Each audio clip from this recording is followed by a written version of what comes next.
that's a good side of the internet, that we've been able to build networks of scholars from different countries who before had a lot of trouble exchanging their information.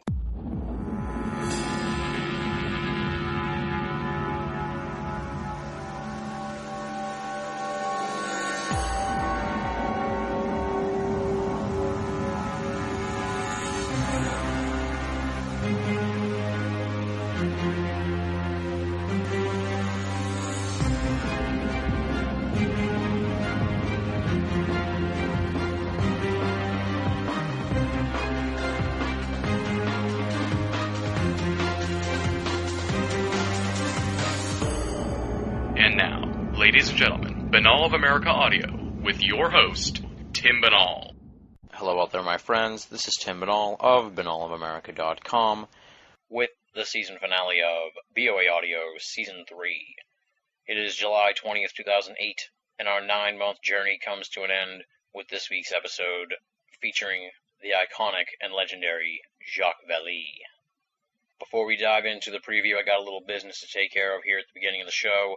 Since it is the finale, I'm going to make a special plea to the great folks out there who've been longtime listeners and supporters of the program, who've enjoyed the 31 episodes of Season 3 and all the great episodes in Seasons 1 and 2. As of right now, BOA Audio is deep in the red. We need some donations to help us get on solid footing heading into Season 4. I'm not going to spend a long time begging you here for donations. I'm just going to say that we need your help and we need your support. And if you could do that for us, it would be great. Go to banalofamerica.com and click the PayPal button. No donation is too small, and all donations will be greatly appreciated. Thus ends the panhandling portion of the program. I'm going to save my reflections on Season 3 for the end of the show, because I know why you're listening to the program right now, because you want to hear our season finale guest, a living legend in the world of esoterica, a Hall of Famer in the world of ufology and the paranormal, granting us an ultra-rare interview. He is Jacques Vallée. To be honest with you, I really couldn't even do justice to this interview to try and sum it up. All I'll say is the first third or so of the conversation, we're going to be talking about big picture issues like the Vallée Renaissance of the last year, the ETH theory, and Jacques' thoughts on contemporary ufology and the media, along with how UFO studies have changed over the last 20 years. In the latter portion of the interview, we're going to be talking about Jacques' books, Messengers of Deception, and the Alien Contact trilogy, consisting of Dimensions, Confrontations, and Revelations. I'll have more to say about those in a moment. But the gist of it is, I sat down in the week prior to the interview with Jacques and read all 4 books, and then had just a host of notes and points there to ask him about. So we're going to be looking at a plethora of highlights and themes found in those books.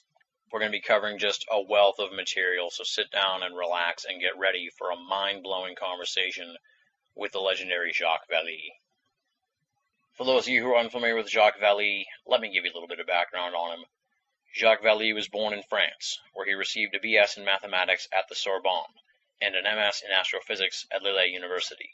Coming to the U.S. as an astronomer at the University of Texas, he co-developed the first computer-based map of Mars for NASA. He later moved on to Northwestern University, where he received his Ph.D. in computer science. He went on to work at SRI International and the Institute for the Future, where he directed the project to build the world's first network-based groupware system as a principal investigator on ARPANET, the prototype for the Internet. He is now a venture capitalist and lives in San Francisco. He continues to research the UFO phenomenon. His website is www.jacquesvallée.net. Check it out. As noted in the preview of the show, we're in the midst of a little bit of a Vallée Renaissance. 4 books from Jacques have been re-released in the last year. They are a must-read for any serious student of esoterica. Starting with the recently re-released Messengers of Deception via Daily Grail, and the Alien Contact trilogy, Dimensions, Confrontations, and Revelations. Those are via Anomalist Books. Go to Amazon or just go to the page where you grab this interview and you'll find the links to grab those books. Whether you read them a long time ago or you haven't read them at all, now's your chance to get your hands on a copy of these books that were pretty rare and hard to find in previous years. Now they're readily available, so you definitely want to pick them up. Alright, enough of my yakking. Without any further ado, let's rock and roll. This interview was recorded on July 1st, 2008. The legendary and iconic Jacques Vallée on the season finale of BOA Audio Season 3.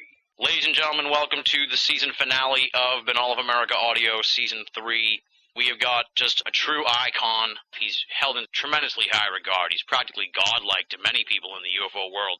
He is the incomparable Jacques Vallée. This is like the Super Bowl, the World Series, the Oscars all rolled into one. Jacques, welcome to the show. It's a real pleasure and a true honor to have you on the program. Thank you very much. I only wish I had the answer. I think after an introduction like this, people want to know, well, what are they? And as you know, I'll have to say that I still don't know. None of us know. That's the thing, although some people seem to think that they do know. That's the odd part. I guess, usually we ask the bio background question, but like I said, you're such an icon that I think we'd go through the whole 2 hours here doing the bio background. So let me sort of start with the now. What's going on here with this Vallée renaissance? It's like you're back all of a sudden, these books are being republished, you're doing more media appearances.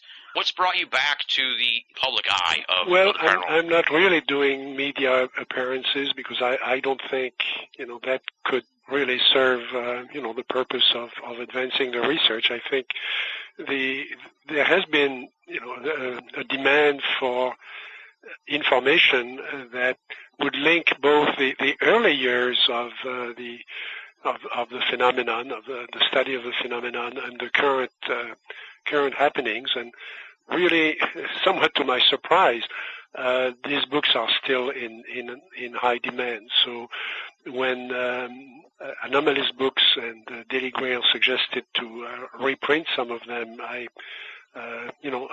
went along with that and updated them a little bit, but to a large extent the information is still valid, which really in a way is a disappointment to me, because I thought that by now we would have moved much further along in the research.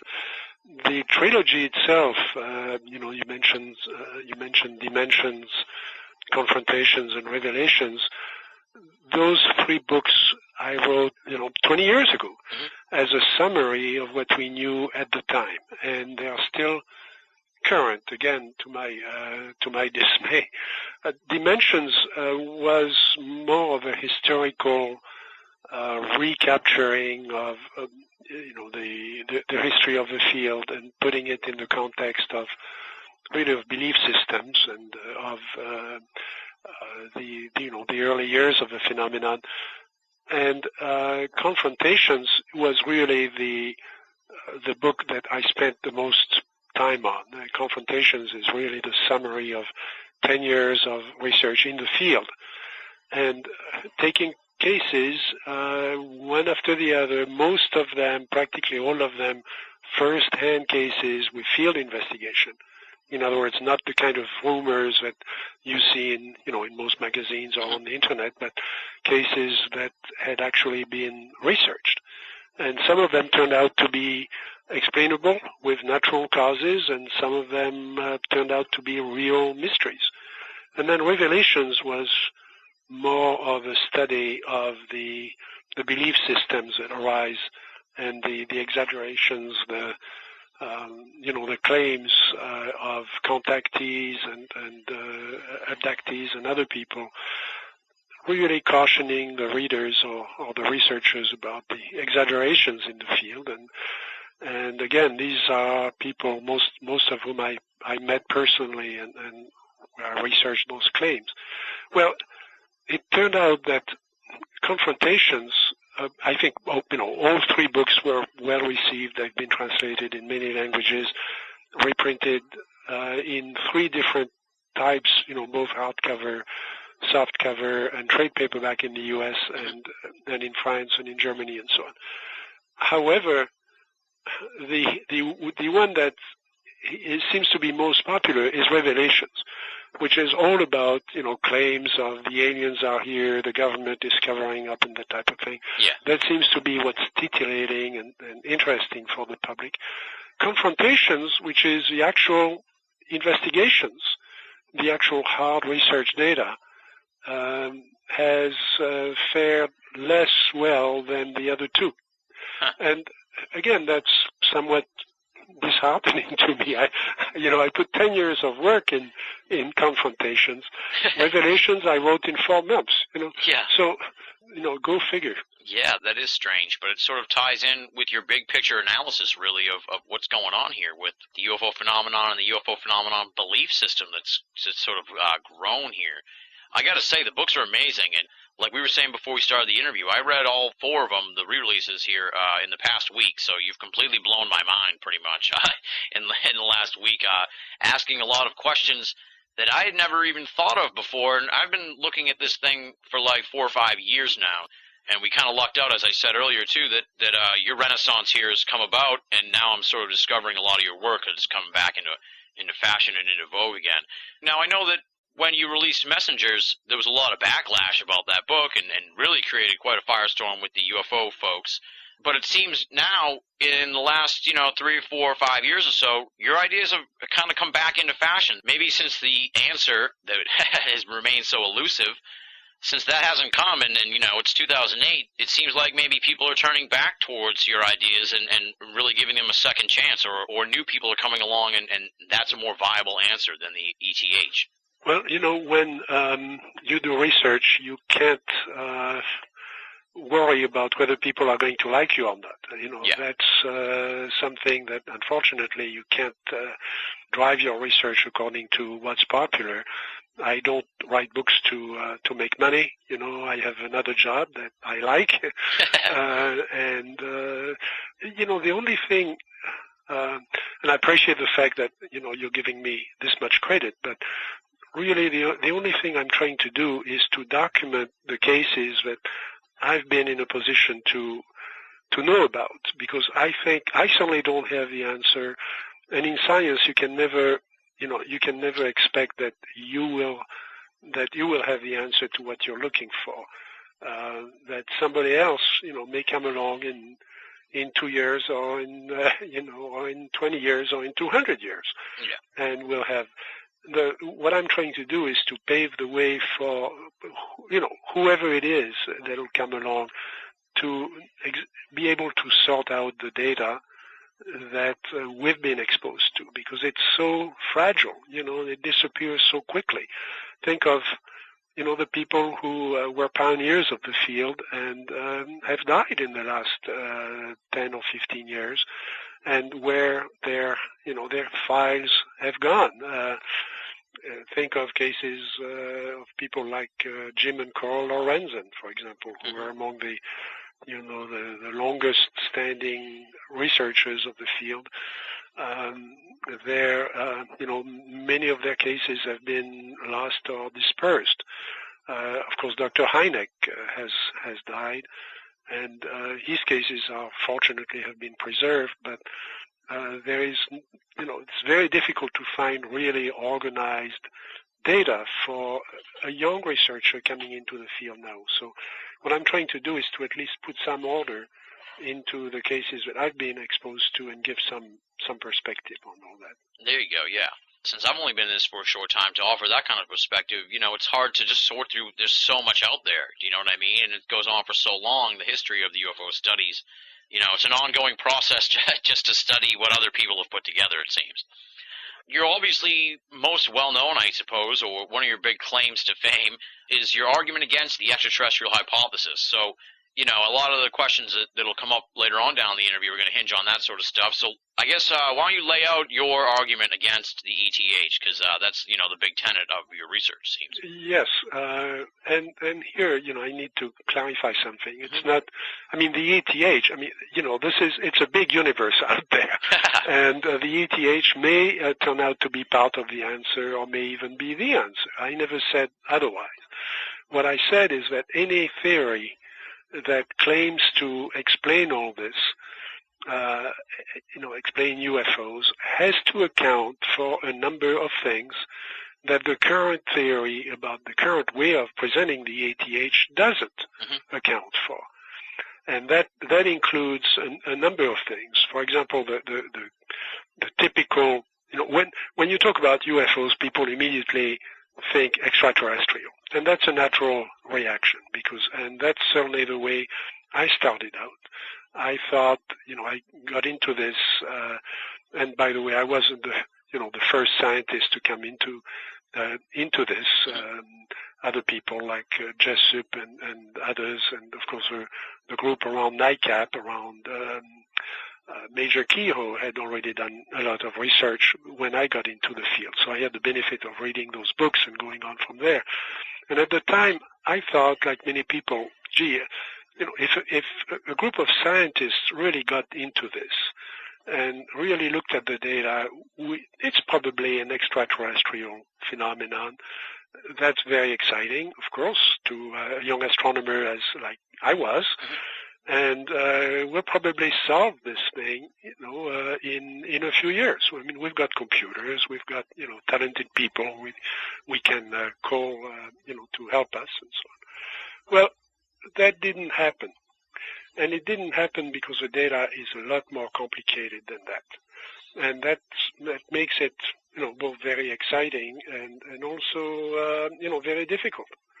If the ETH was just the explanation the way it's usually presented, namely a civilization out there on some other planet has become aware of us, maybe because of the atomic explosions in the late 40s, and they decided to come over and investigate, and what we see is their spaceship.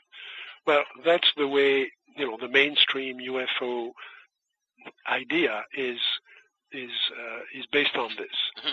Well, then how do you explain that there were so many reports of the same type in the 19th century?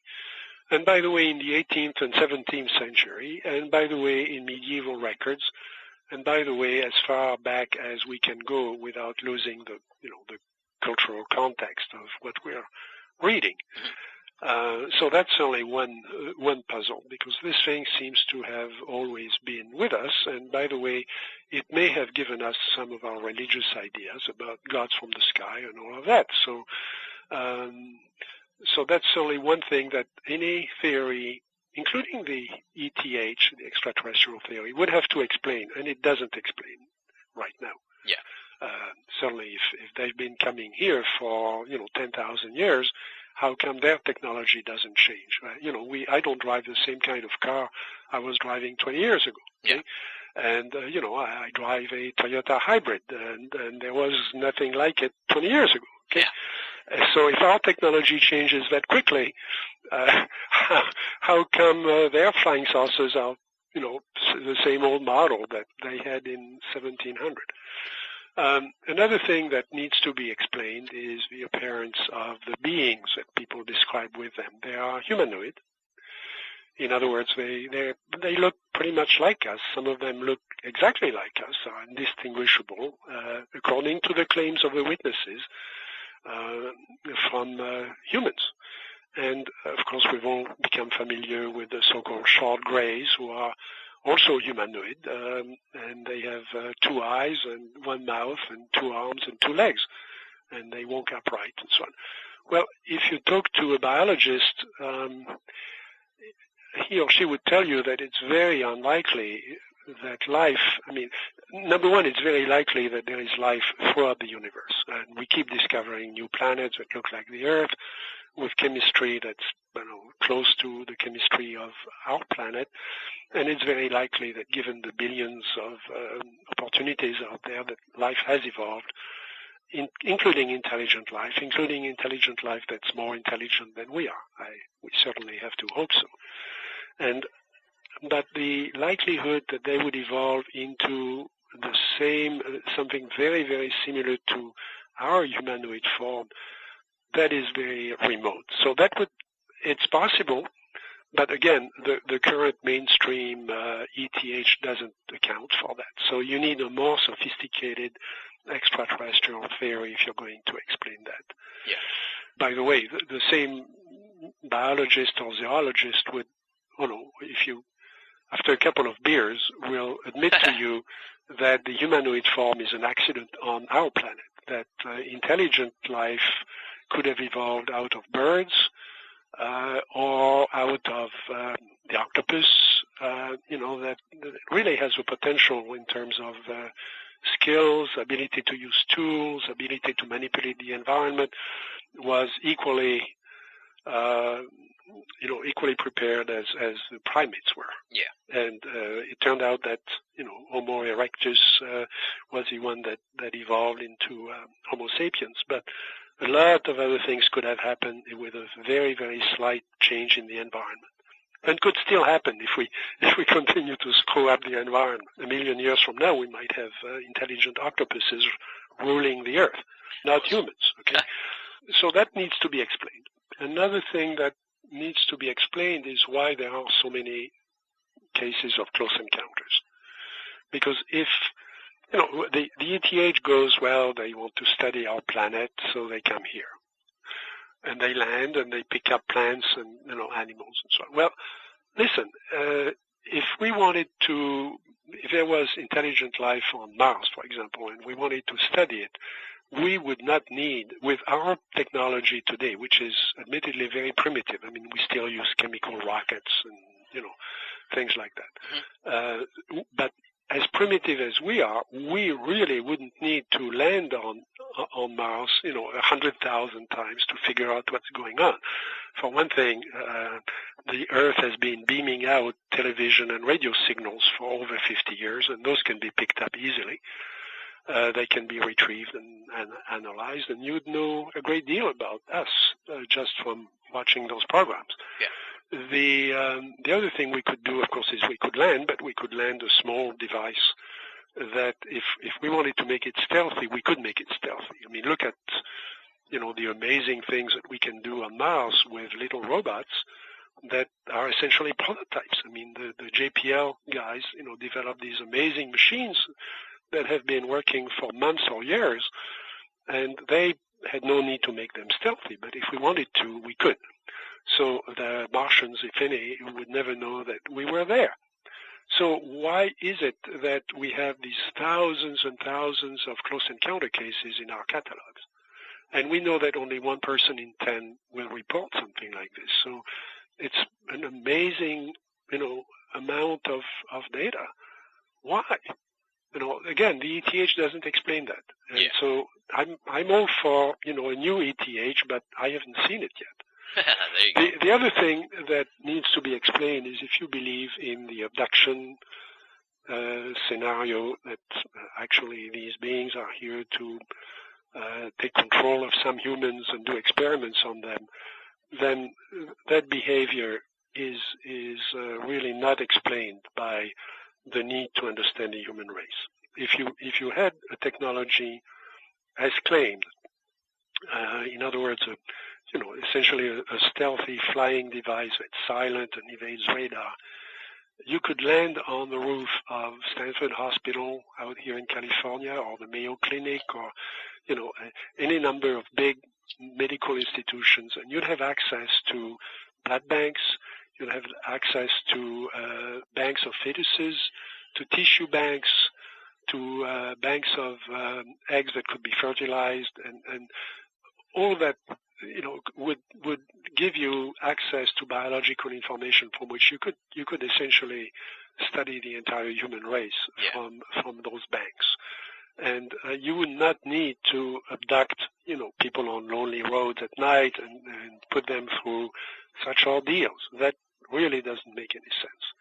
So maybe it makes sense in some new extraterrestrial theory, but I haven't seen it. So what do you do in a case like this? Well, I was led to move away from the ETH at the first level and look for a wider range of hypotheses. I don't call them explanations, but hypotheses.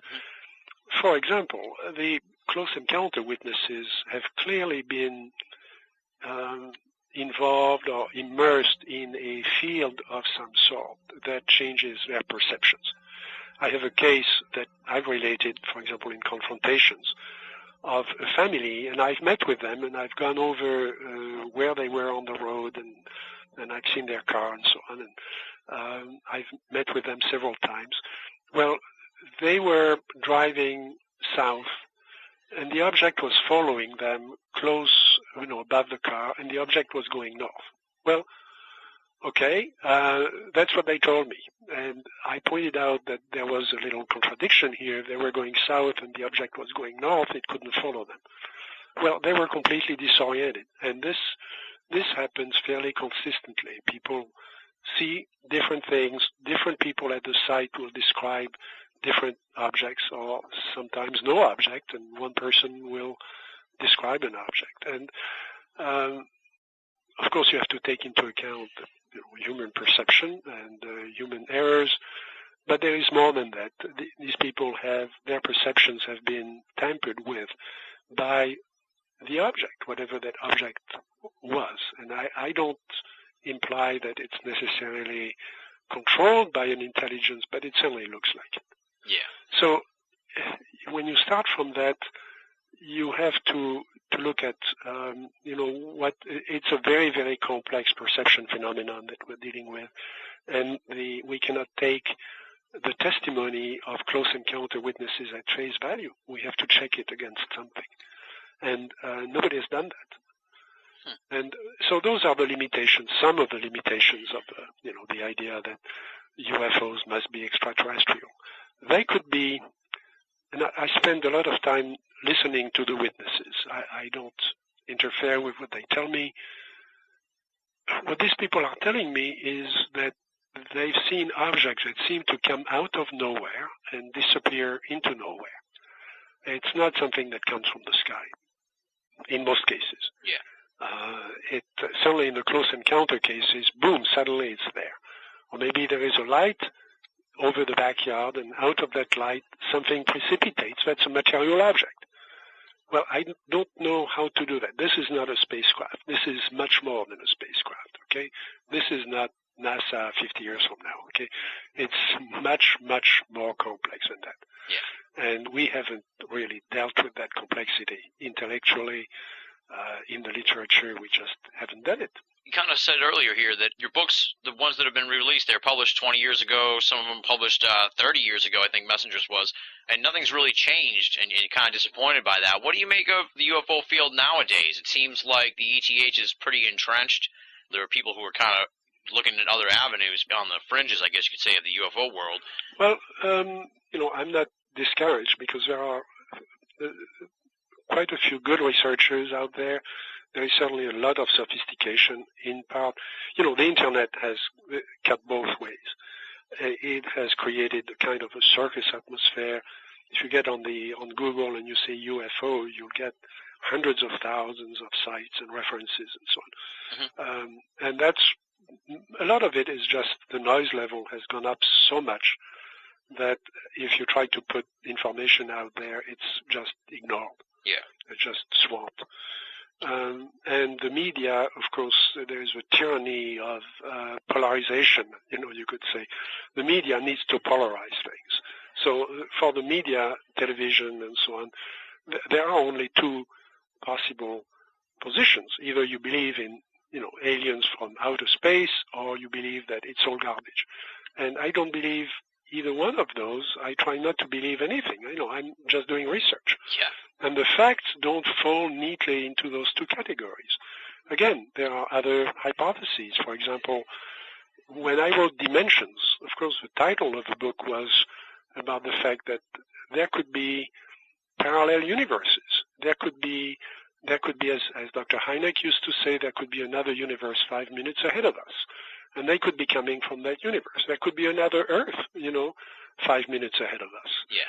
And there could be, and in those, of course, 20 years ago, when we first had those ideas, this was very marginal, in physics. And so it was rejected. Certainly most ufologists said, that's crazy, that couldn't happen.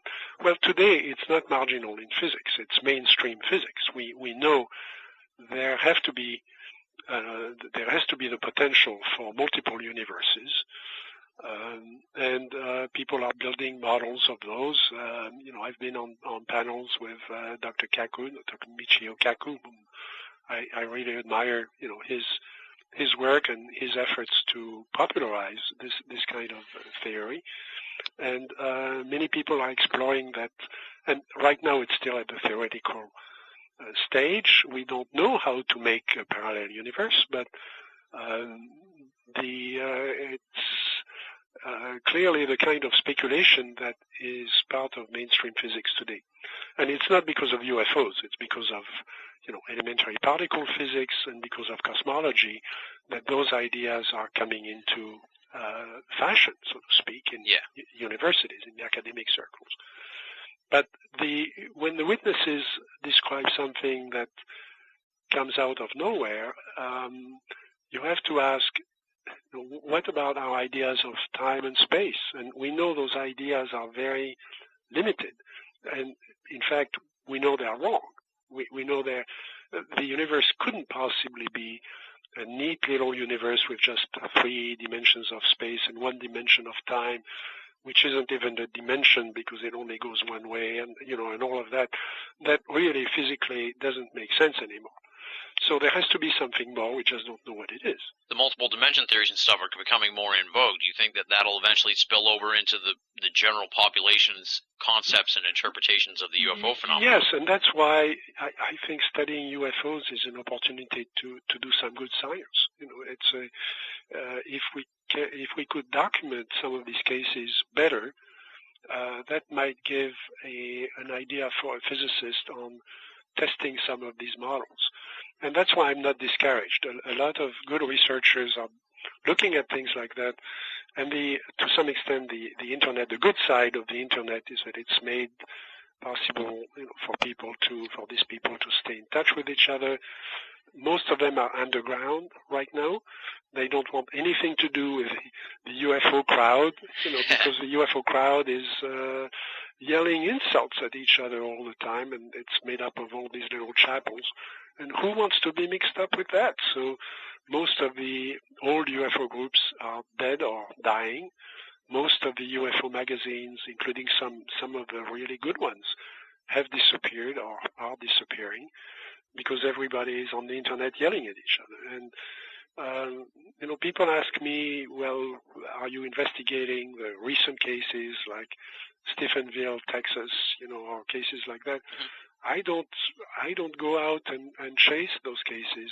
It used to be 20 years ago again, when I was working with Dr. Hynek and when I was doing field investigations in France or somewhere else, if there was a case that you heard about, you could go there before anybody else and you could interview the witnesses, and they were fresh and clear, and they could tell you what happened.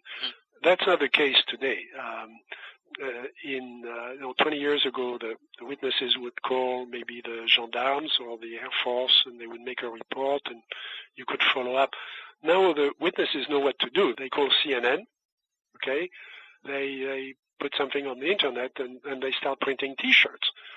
By the time I get there, all I can do is buy the T-shirt and, watch CNN. And the story has already been completely corrupted, and you have no idea what really happened. And probably the original witnesses have run away and they're in hiding by then because they are tired of being harassed by, weird people.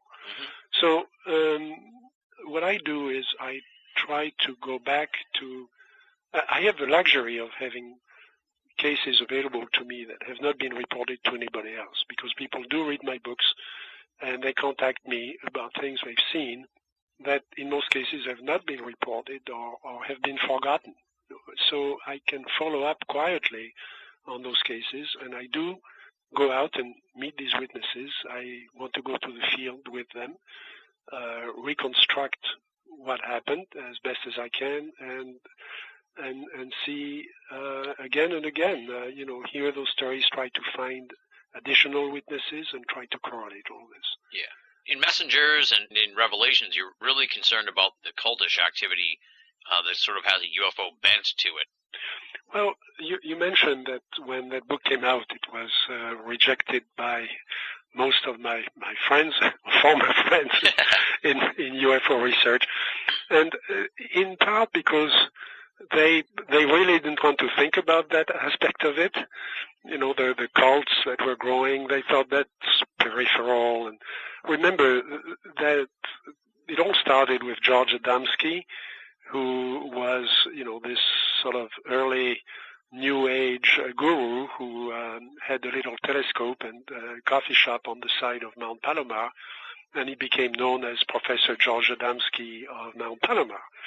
And of course, Mount Palomar was at the time where the biggest observatory in the world was, and everybody assumed he was a real astronomer. And so, the contactee movement started around that.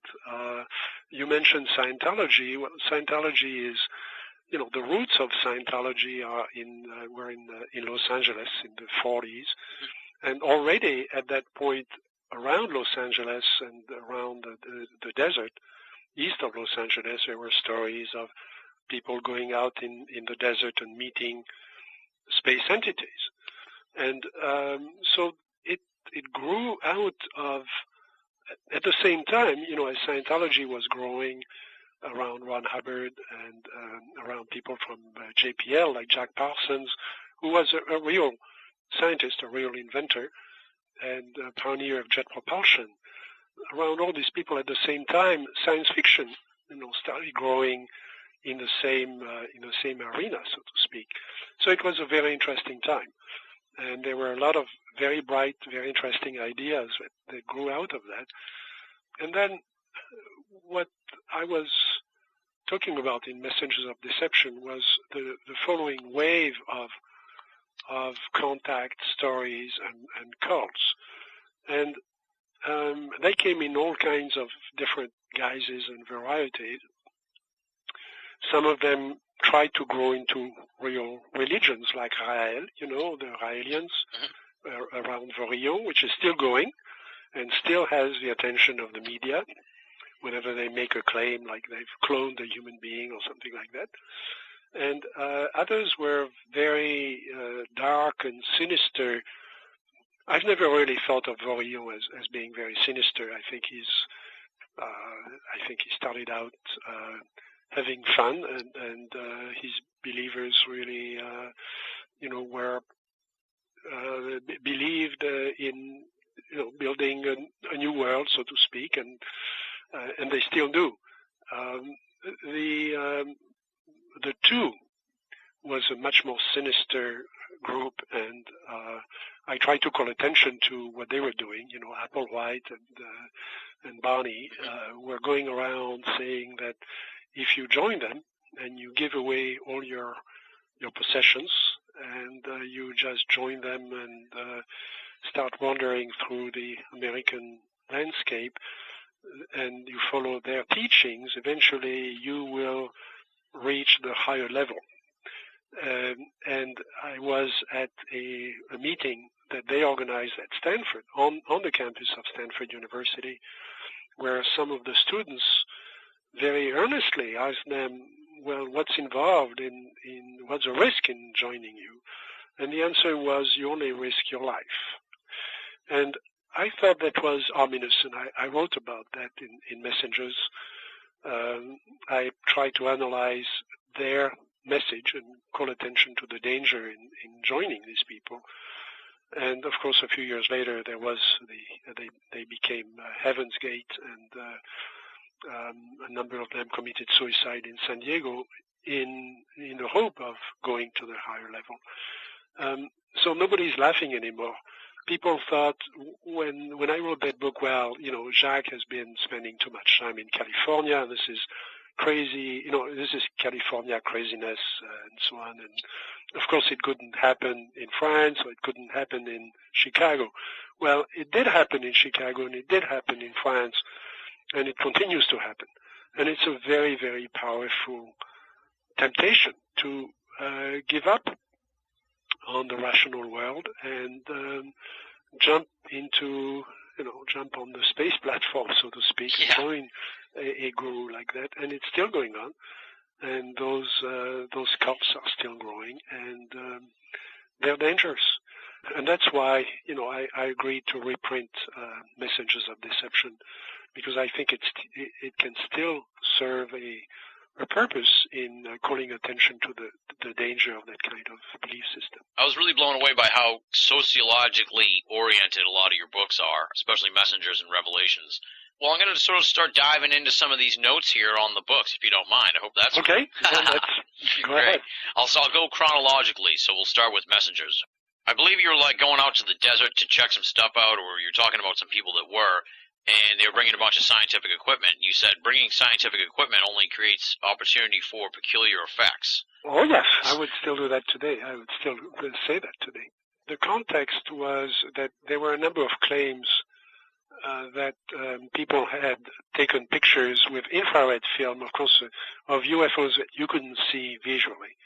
But if you went into the desert with a camera with infrared film and you started shooting pictures of the sky, that you would see these spots or these amoebas that seem to have a complex structure and seem to be maybe living UFOs, and that theory is still going. And so I thought, you go into the desert, infrared film is, I'm not an expert in photography, okay, I should disclose that completely, but I've manipulated film, of course, as an astronomer.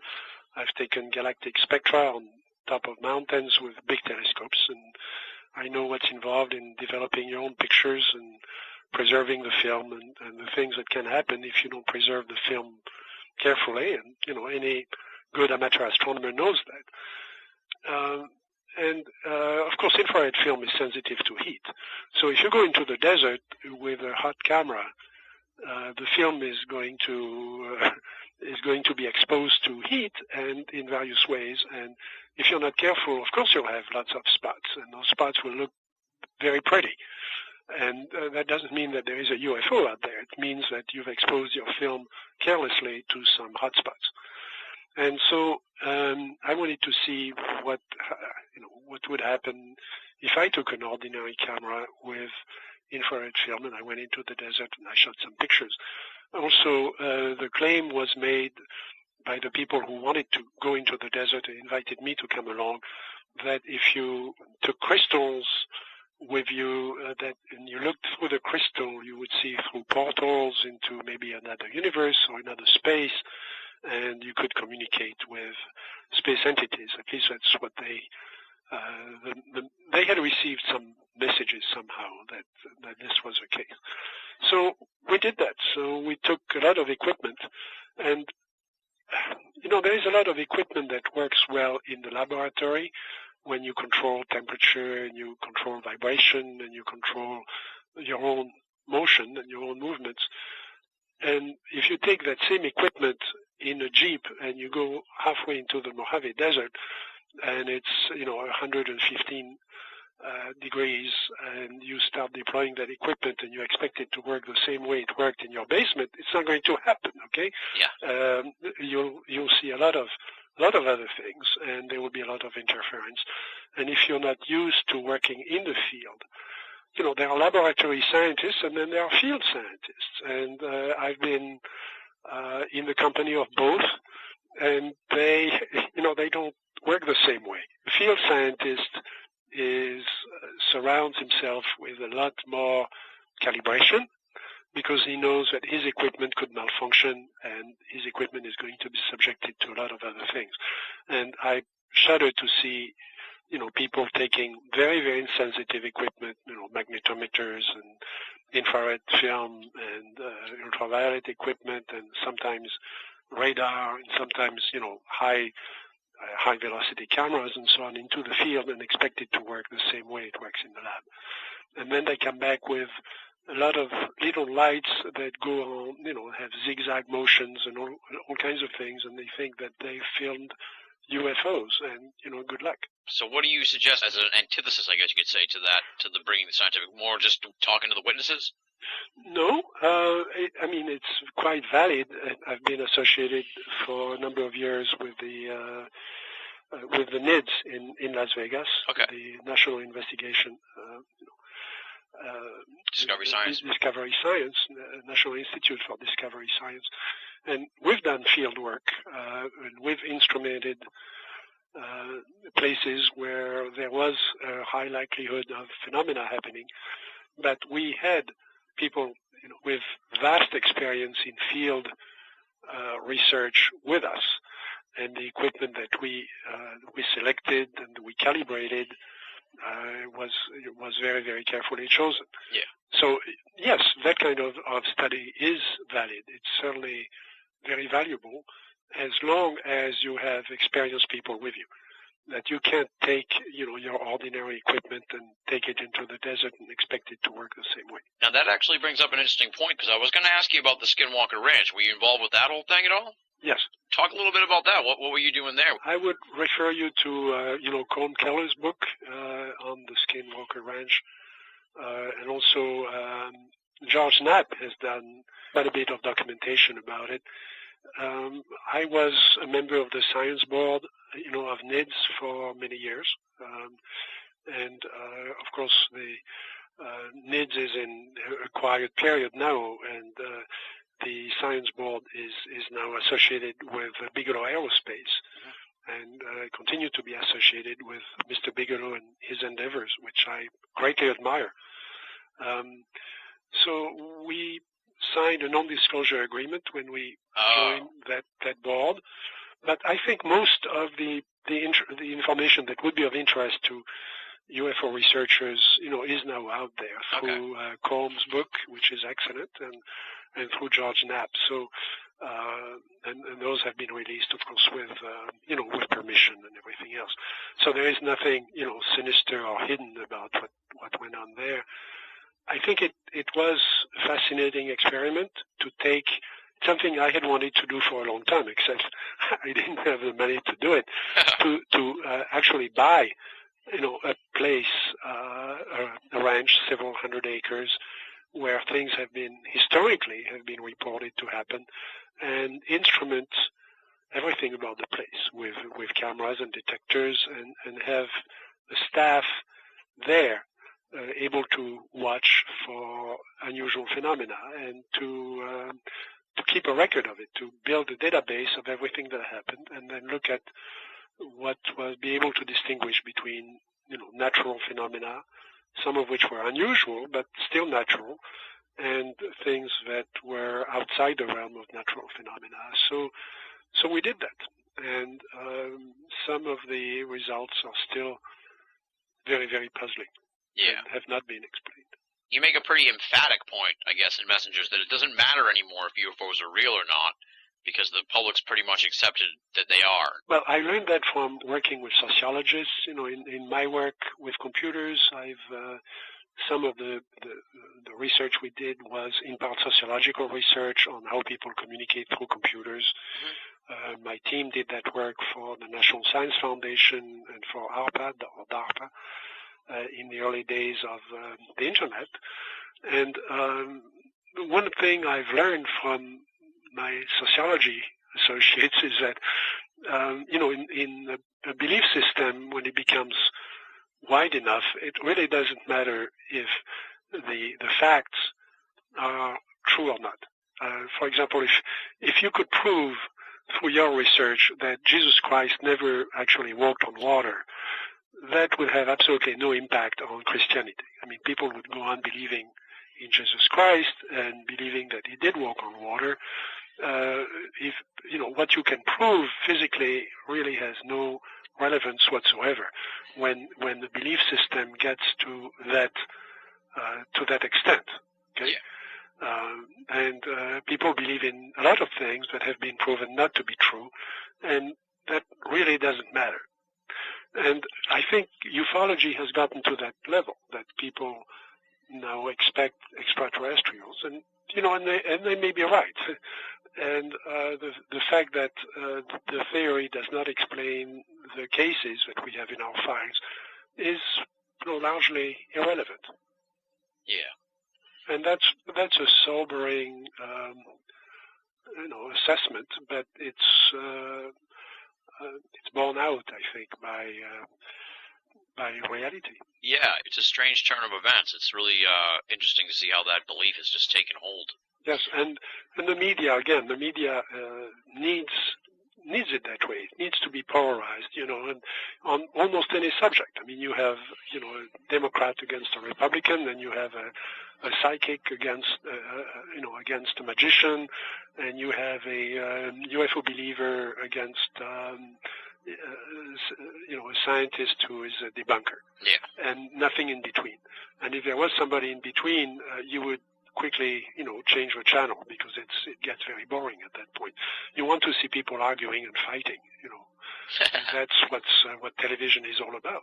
But, if we were in the 15th century and we were arguing about planets, there would be only two theories. Planets move in the sky in a way different from the stars. So they have to be moved by something or somebody. So what could move the planets? Well, they can, obviously there are only two theories. Either they are moved by angels or they are moved by devils. And so we could argue, and people did argue, in medieval times about whether planets were pushed around by angels or pushed around by devils. And, of course, we know that neither one of those is true today, that we know that why planets move around. And it doesn't involve any theological argument, or it doesn't involve any beings at all. But, that took a lot of work before people realize that. And there are probably still people around who believe that planets are being pushed around by angels.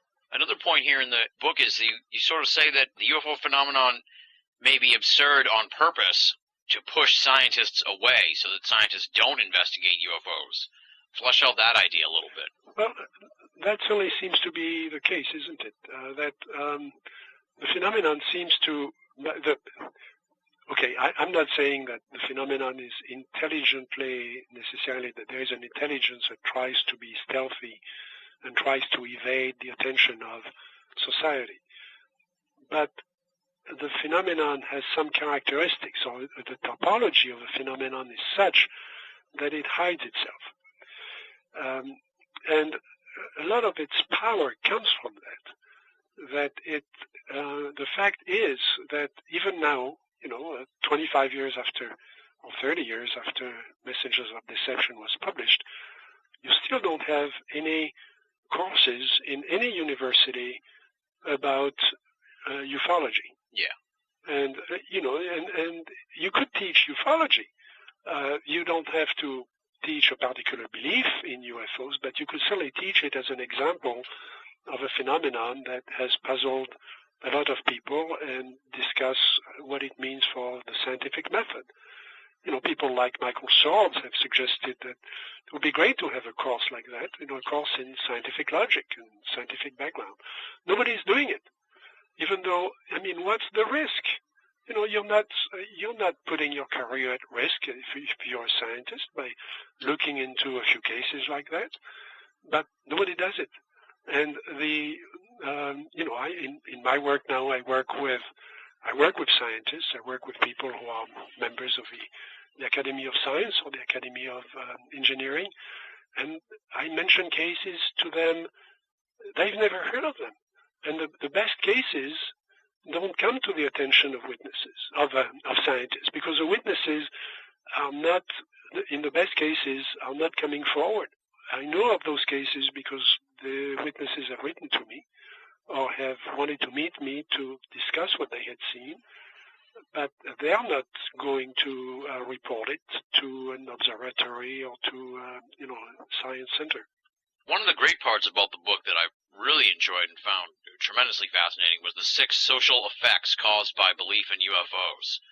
Can we run down those 6 social effects? Because it was just fascinating stuff. If you have the book in front of you, you want me to go through them? Yeah.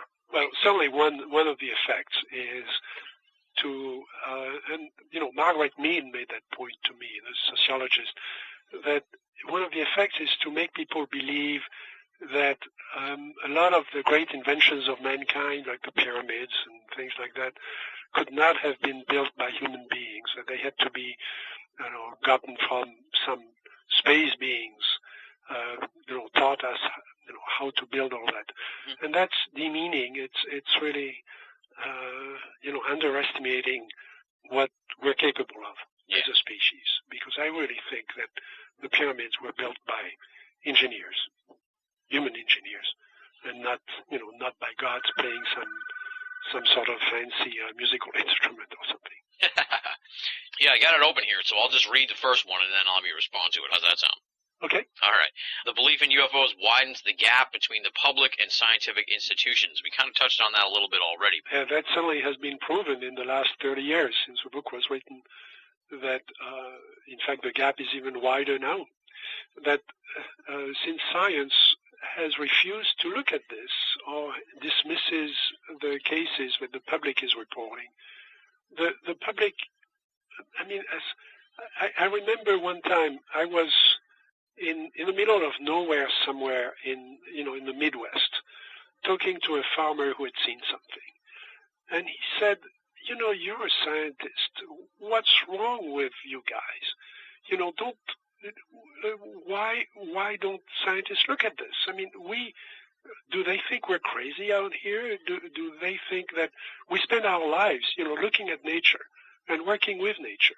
And when we tell you that we've seen something that shouldn't have been there, and that we've seen it over our land, why don't you believe us?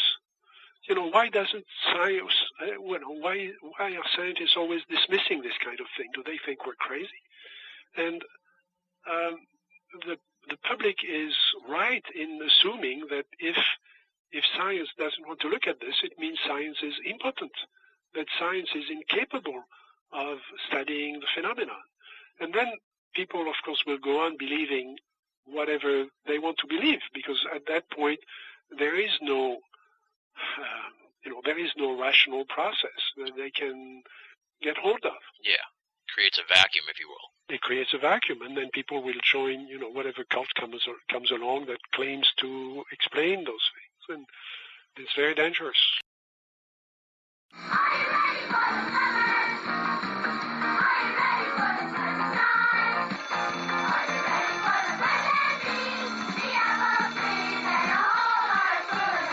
You are listening to the BOA Audio season finale with special guest Jacques Vallée.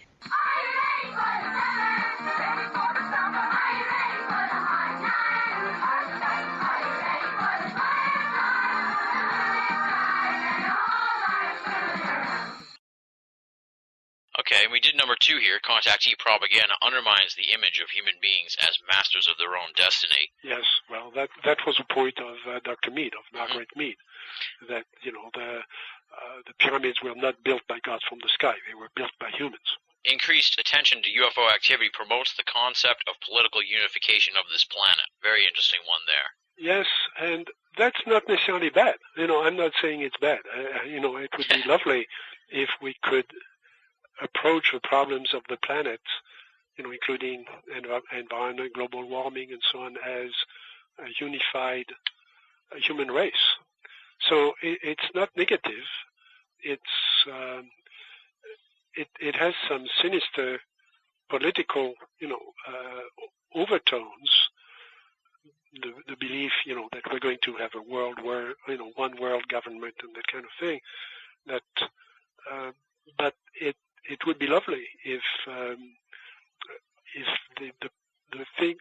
thinking about another intelligent form of consciousness in the universe would promote unification of the human race in some way, in an intellectual consciousness way, if not political. And the contactee organizations may become the basis of a new high-demand religion. Yes, when you look at, and I spent some time asking. Again, I'm not an expert in this, but I've looked for people who had expertise in the history of religion, and I asked them how does a cult, typically 12 people around a guru, maybe a guru and 12 apostles, for example, how does that become a world religion? And the answer is we don't know. It's luck, it's historical circumstances, it's the ability of, the marketing ability of somebody in that group to tell the story, to go out and tell the story.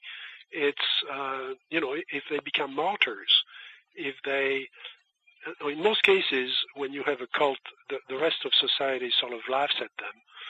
But if they don't laugh, they they tend to want to kill them. I mean, that's what happened to, Joseph Smith with the Mormon belief, certainly what happened to Jesus, to the historical Jesus. And then they become martyrs, and that creates, of course, a lot more attention to the group. And, with all due respect to the ideas or the belief system that they were carrying with them, it has a much greater chance of turning into a religion that is followed by masses of people rather than just tens or hundreds of people. And certainly the belief in UFOs has that potential. Yeah. And then, let's see, number 5 here. We're almost at the end of the 6. Irrational motivations based on faith are spreading hand in hand with the belief in extraterrestrial intervention. Well, again, when you're faced with a mystery that lingers like this and you have no answer and you don't see any prospects of having an answer, the human brain, the human mind tends to jump to conclusions because it's hard to tolerate something in your environment that you hear about day after day after day and you have no explanation for it. So you tend to jump to an explanation. Death is the same thing. We're faced, all of us are faced with the prospect of death. So, and there is no explanation for what happens when you die, when you've died. So we tend to believe that we're going to go to heaven, or maybe we'll go to hell, or something, and we tend to run our lives based on those beliefs, and those are completely irrational beliefs because we have no idea, of course, of what's real, and we have no way to experiment, and or very, very few, ways to experiment. And it's the same thing with UFOs. So people, after a while, will jump to conclusions. Like the most likely conclusion is, well, we're being visited by these aliens who have all these extraordinary powers. Yeah. And we have no way to test that. Exactly. And the final one here is contactee philosophies often include belief in higher races and in totalitarian systems that would eliminate democracy.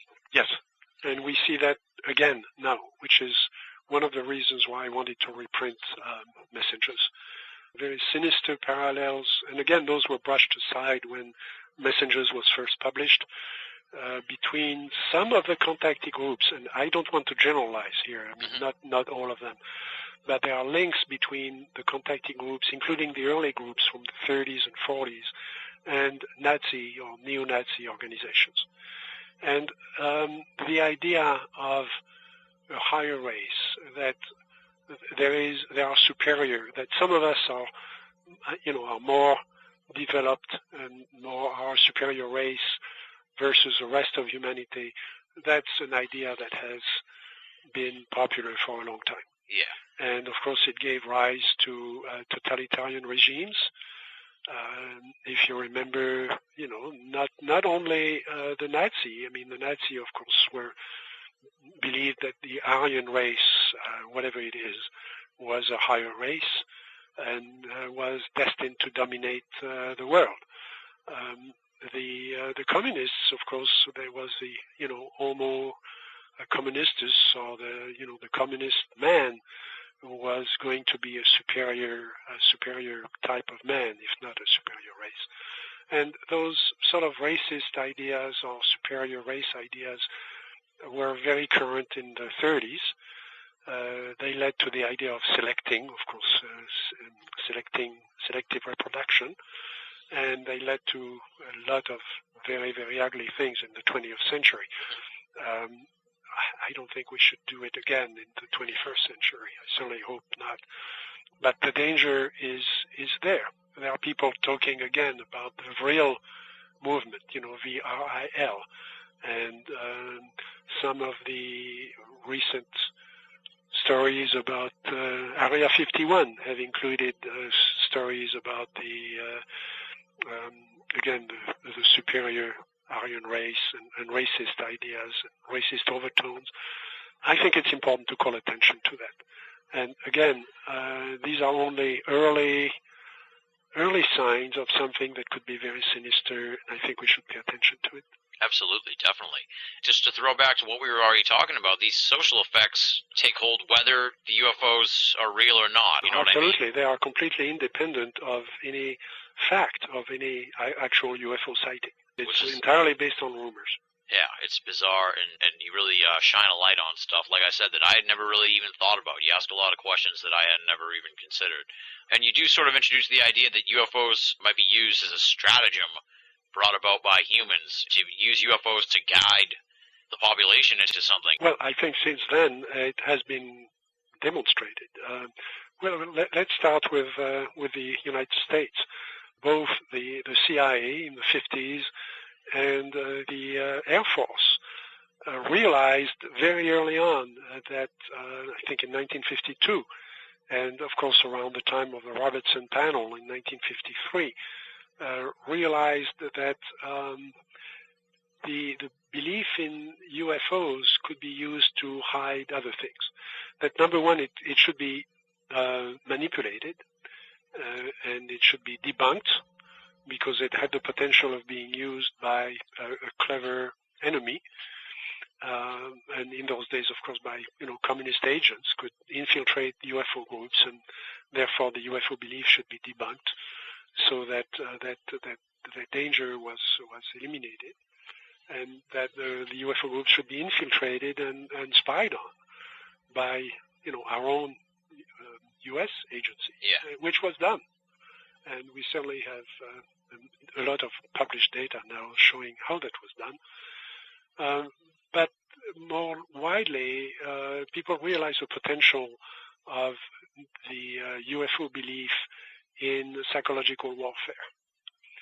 For example, if you build a prototype and the prototype crashes somewhere, why not say that, well, it was a UFO, and propagate that rumor as a cover for what it really was. And there are examples of that have come to light, of course, in the Air Force history. And the Russians did the same thing. They were planting stories about UFOs being seen in some areas. And I'm actually indebted to a prominent skeptic for pointing that out to me, that I had included some of those cases, in good faith in one of my books. And those cases had been planted by the KGB. I mean, it wasn't usual for the Russian press in those days, the Soviet press, to talk about UFOs. In fact, it was a subject that was banned. And there were very, very few stories about UFOs in Russia, until there were a series of stories openly talking about UFOs being seen. And those UFOs were like a large umbrella of flames rising in the sky over a certain part of Russia.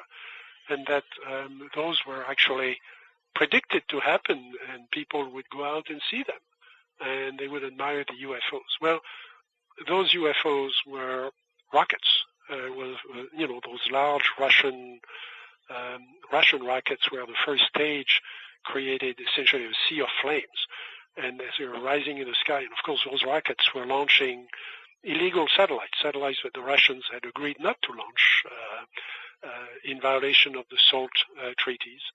And there was no way of hiding essentially the umbrella of flames in the sky. And of course at a distance, because nobody was close to the base, but the public could see those things rising in the sky. Just like, every time there's a big launch from Vandenberg Air Force Base now, people all over the West Coast are going to see the rocket. Yeah. And that was a way of covering up the fact that they were launching those rockets that were illegal. And so the belief in UFOs is being used time and again to hide prototypes, to hide experiments, and also to confuse people in psychological warfare exercises. Mm-hmm. And again, I'm not inventing any of that. It's not speculation on my part. It's just quoting things that other people have uncovered and documented, and those are historical records. There you go. I want to move on to Dimensions here and talk about some of the stuff that caught my eye in Dimensions. And one line here that you had that I thought was interesting, and I truncated it a bit, but it's that ufology is so specialized that the experts have no time for general culture. And you were talking about the historical stories that mirrored the abductions and contactee type stories and close encounters, stories that seem to be populate the history. But you made the observation about ufology being so specialized. I want to talk about that a little bit. Well, and I would make a different assessment now, because certainly things have changed and a number of scholars have come into the field and have started to gather really very, very good historical information. And that's also thanks to the Internet. That's a good side of the Internet, that we've been able to build networks of scholars from different countries who before had a lot of trouble exchanging their information. And now there are people in many countries doing that kind of research, going into their archives, going into the libraries, digging up all that stuff, scanning it, putting it on the Internet and exchanging it. So it's really become very, very fascinating, and I'm very happy to be part of that movement. But for a long time, ufologists were convinced that this was completely a new phenomenon, because they didn't go into those libraries to dig up old cases. And still in the mainstream ufology, you will see statements like, all this started with Kenneth Arnold, when on 24 June 1947, when he saw 7 objects of the Mount Rainier and so on. Well, Kenneth Arnold, came after a long, long line of people who had seen things in the sky, pretty much, describing similar phenomena. And so it's certainly true that even now most ufologists believe that this is a recent phenomenon, and of course it isn't. Yeah. You talk a lot about the French UFO wave of the 1950s and the close encounter wave that went on during that. It sounds like it was pretty pivotal and had a pretty big impact on you.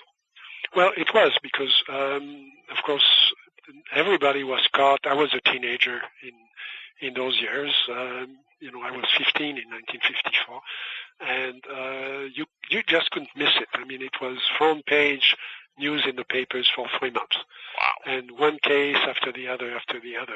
And, of course, shortly thereafter, I saw something in the sky that I couldn't explain. So I still have, clippings from that era that I've collected.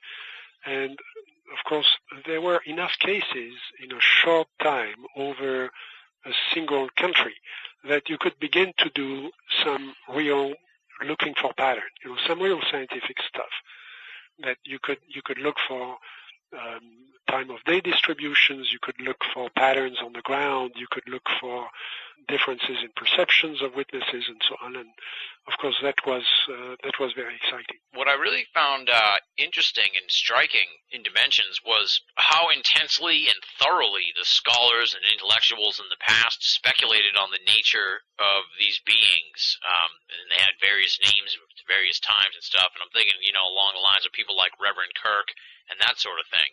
There was quite a bit of investigation, I guess you could say, or theorizing about the nature of these things. And I didn't really realize that till I read the book. Well, and of course I was only scratching the surface. What struck me was that when you really come down to it, you analyze the behavior, the appearance and the behavior of the beings that people are describing in connection with UFOs. Essentially, you have short people who are humanoid, can communicate with us in various ways, are very mischievous. They come and go. They seem to be able to come and go as they please. They, as we said, disappear on the spot when they want to. Mm-hmm. They seem very interested in interacting with us, but we don't quite understand why or how they do it. Their behavior is very often absurd. They abduct people sometimes. They seem to be able to fly away. And of course those beings used to be called leprechauns and fairies and elves and occasionally angels or demons. And theologians were very, very interested in them. There are scholars like Paracelsus and others who've written entire books about these beings. Yeah. And you mentioned Reverend Kirk and the Secret Commonwealth of Elves and Fairies. And all this has come to us in part through fairy tales. So people say, ha, ha, ha, those are little stories you tell children. But it isn't. The stories we tell children are based on folklore, which is composed of thousands and thousands of actual encounters that people have recorded. And some of those cases led to the witnesses being accused of witchcraft and being killed, being judged, being sentenced to die and to be burnt alive in some cases. So let's not underestimate the impact of this.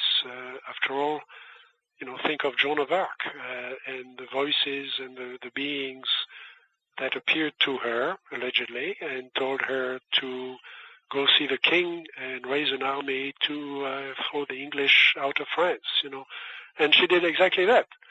And so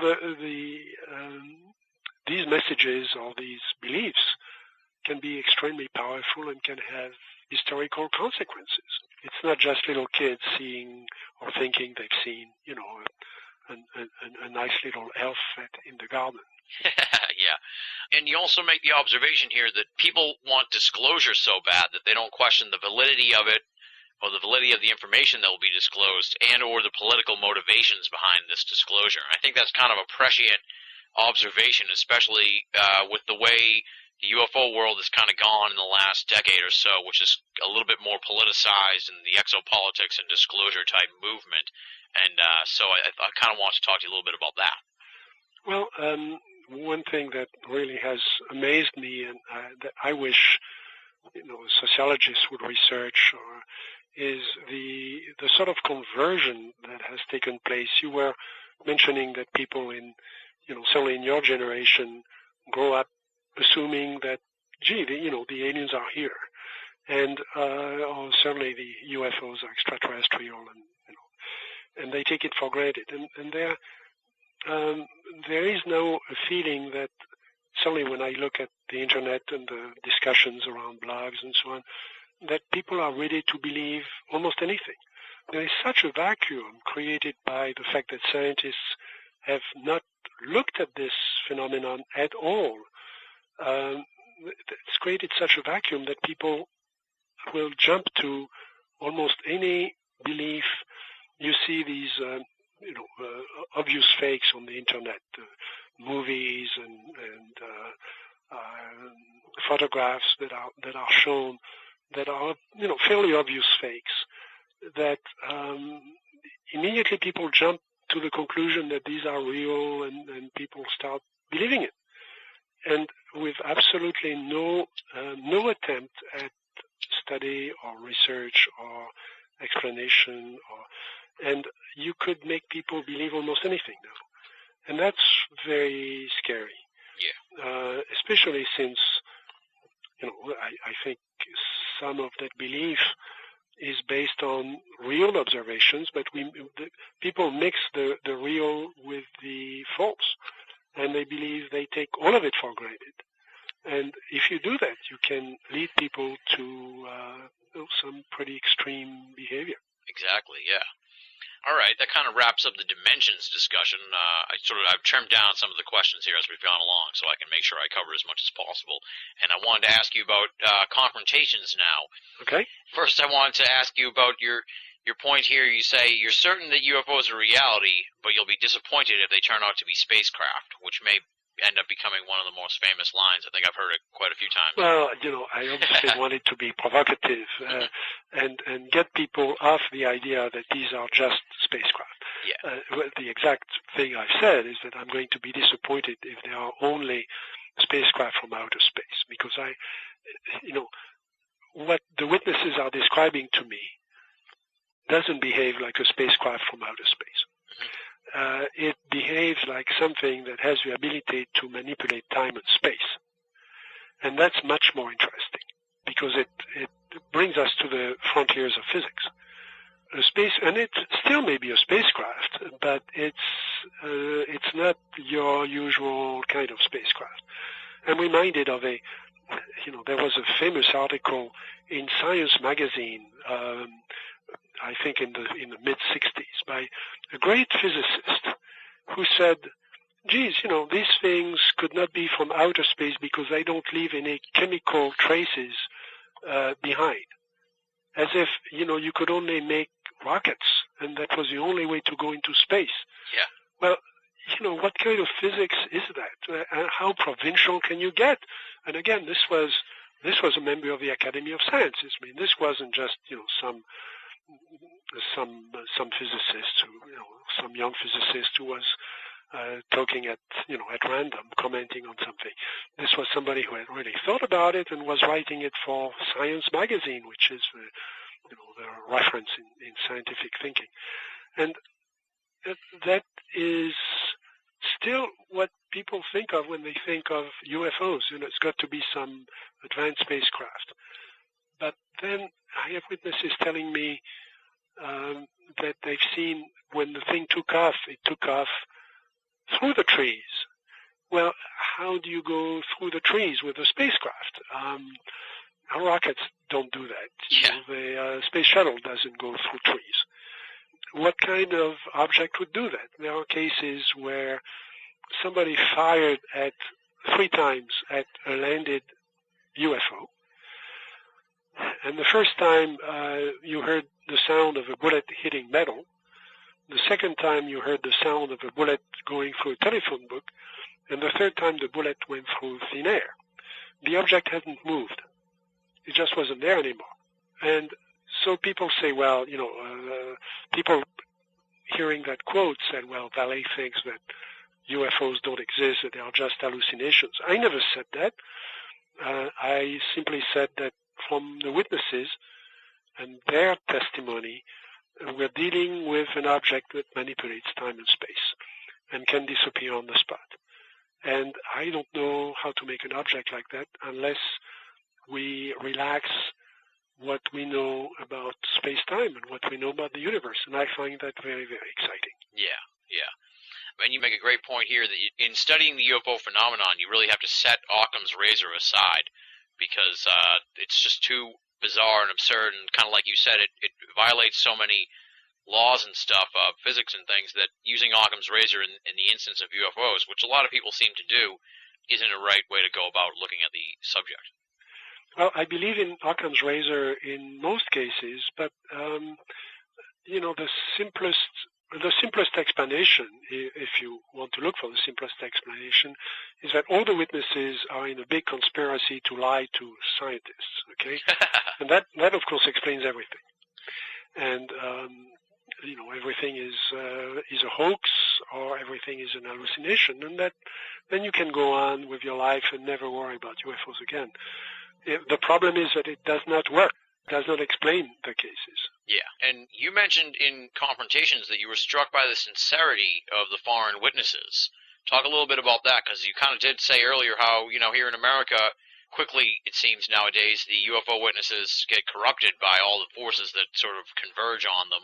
But maybe some of the better cases we should be looking at are the ones that happen, in more remote places or less sullied places, I guess you could say, by UFO studies. When I go out and talk to witnesses, or people who've contacted me, usually through my books again, very often the first phrase they say is, "You're a scientist, Dr. Vallée, please explain this to me. Tell me that it was, an astronomical phenomenon or something in the atmosphere, or it was a prototype of some sort." And people want reassurance that their world is still the good old, rational world they've known all their life. And now something has intruded in their life and they don't understand what it is, and they're scared. And they want an explanation. They don't want to believe that this is, a flying saucer from Andromeda. They want to be told that this was, it's a new type of silent helicopter, or that has no rotor and no propeller and so on. Or they want to believe that there is a simple explanation. And the first thing I have to tell them is, look, I don't know any more than you do. I can't explain it. And please tell me again exactly what it is you saw, and we'll try to work through this together. And I'll try to compare it to 100 other cases like this that I've heard about, and then they get reassured when they know that, well, other people have seen this, and that doesn't mean they're crazy, we don't have an explanation. But maybe someday, thanks to testimony like theirs, maybe we will have an explanation. Yeah. And people are very sincere. They, again, are moved either by curiosity or by fear. They are very serious. I mean, this is not a joke. All right, let's move into Revelations now, and we'll talk a little bit about that. Okay. Well, you make an awesome point here in the book towards the beginning, and like I said earlier, you asked the questions that I'd never really thought of asking before, and one of the big tenets, I guess you could say, of the UFO world is that the ETs don't land because they don't want some sort of like law of non-involvement by the ETs, if you will. You know what I mean by that sort of thing? Yes, Like I forget, there's a phrase. Yeah, the Galactic Federation has a law against disturbing primitive species like us. Yeah, there you go. Yeah, and you make the point that the UFO sightings alone are causing change in our cultures, which flies against the whole idea that they somehow are bound by not being involved. So I guess just talk about that. Yeah, it's one of the obvious contradictions in what many ufologists believe. They both believe that there have been these tens of thousands of cases of people seeing something pretty obvious in the sky, or in some cases in their backyard or over their car. And at the same time, they say, it must be an advanced species that doesn't want to interfere with us. Well, what do you call it when you have thousands of things, landing in your backyard? Yeah. I don't call that non-interference. The message is, it's true that they have not landed on the White House lawn, as far as we know, but still, it's a pretty obvious phenomenon.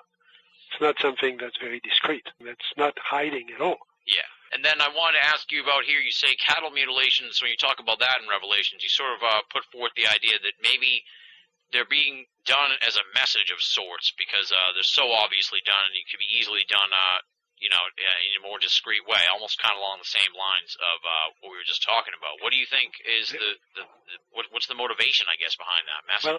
Well, a lot of things have happened since I wrote the book, but I did not want to change that section, even though I have never been able to associate directly UFOs with cattle mutilations. I know that other people have done that. Linda Howe has certainly done a lot of field work and claims that she can make the link between UFOs and cattle mutilations. I have not been able to do that. I've certainly spoken to witnesses who said they had seen lights in the sky, and then, the following day they found a cow or a horse that had been butchered or mutilated. But I have not been able to make a direct link. So as far as I'm concerned today, these are still two separate phenomena. They share certain characteristics. One of those characteristics is what you've said, the fact that they are very stealthy, that we don't seem to be able to grab hold of one or find the suspects, in daylight and grab hold of them. They seem to disappear, and what is fascinating to me from a methodology, standpoint, if nothing else, is that in the case of UFOs, we have very, very few items left behind. We do have pieces of metal. We certainly have traces on the ground. We have, vegetation has been crushed or burned or effects of radiation, that type of thing.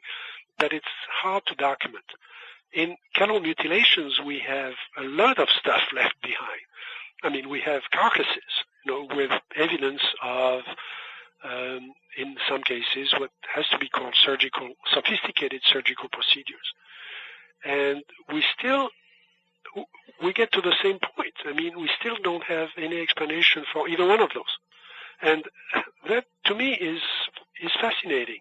How can it be that with all these, dead animals that we can't pinpoint the cause of really what happened to them. There certainly have been claims of seeing, people associated with them, but we don't have any pictures. We don't have any. Nobody has been arrested. There were claims that the culprits were associated with some cults and so on, but that has been disproved, and we're still at the same point. Yeah. And to me, that is very interesting. You kind of come out pretty strongly against the value, I guess you could say, of the documents that people get out of the Freedom of Information methodology, I guess. No, I wouldn't go that far. I think that a lot of really hard work has been done for years and years and years by people who were really doing historical research on what the government knows and what the government does. Now, what I'm cautioning against is jumping to conclusions on the basis of documents that are claimed to have been released when you don't necessarily know where they come from. I'm thinking of documents like the MJ-12, so-called documents, or the Majestic documents that mysteriously appeared in somebody's mailbox, and they are, of course, claimed to be authentic documents. But, there is such a thing as authentic false documents or false authentic documents, and there are people who are in the business of creating such false authentic documents. And there are entire departments in the intelligence community, and certainly in other countries as well, creating, false authentic passports and memos and letters and, and entire books. Yeah.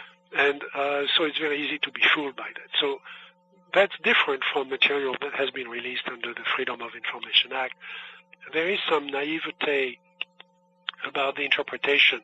And, I used to, when I worked with Dr. Hynek, I worked with him daily for 4 years in the mid-'60s, and we had copies of the Air Force files. And I would go through his files and we redid some statistical studies that the Air Force, frankly, had botched. And I would find long teletype sheets that started out, from Okinawa Air Force Base control tower to CIA, White House, NSA, Office of Naval Research, Air Force, OSI, et cetera, et cetera, et cetera. 5 lines of addresses that seemed very, very ominous and very, very authentic. And then they would go on for 2 pages of description of, the circumstances where the witness was and so on. And the witness was, Mrs. Smith. And at the bottom it said what the report was about, and the report was Mrs. Smith saw a light in the sky. Yeah. And I would say, Alan, take a look at this. I mean, why does the White House need to know that Mrs. Smith somewhere in Japan saw a light in the sky? And Alan would laugh, and he would say, look, the guy who is sending this telex has no idea what he's doing. I mean, this is a young 19-year-old Air Force guy. They put him there. It's 2 o'clock in the morning in Okinawa. Somebody has reported a light, and he knows that the procedure says you get on the teletype and you send this to the address list that the teletype is addressed to. And so he says, Mrs. Smith has seen a light, and he pushes a button, and it goes automatically to the CIA, the NSA, OSI, Joint Chiefs of Staff, White House, and so on. That doesn't mean that they want to see it. I mean, there's somebody also, 2 o'clock in the morning, or whatever time it is at the CIA in the basement, getting the teletype saying, what the hell? And he takes the thing and throws it into the garbage, okay? But the procedure, the bureaucratic procedure is like this. So you come along, 20 years later, you file a Freedom of Information Act against the CIA. They are going to dig up that particular teletype and send it to you. And you now think, well, the CIA was very interested in the fact that Mrs. Smith had seen a light in the sky in Japan that particular day. CIA couldn't care less, okay? If you file a Freedom of Information Act for, witches seen flying over Oklahoma at 2 o'clock in the morning, they probably have another 1,000 teletypes just like that. You can keep filing those things and you'll get thousands of pages. Yeah. Because they have, that's a business they're in, of gathering everything from everywhere all the time. And now with the internet, of course, it gets even worse, and it doesn't mean anything. Okay. So you have to take those cases one by one, and then you have to go back and try to locate Mrs. Smith and see what kind of light she saw. And then you might have something, but the teletype itself doesn't tell you anything, and the fact that it comes from the CIA is irrelevant. Okay, there you go. That's kind of, yep.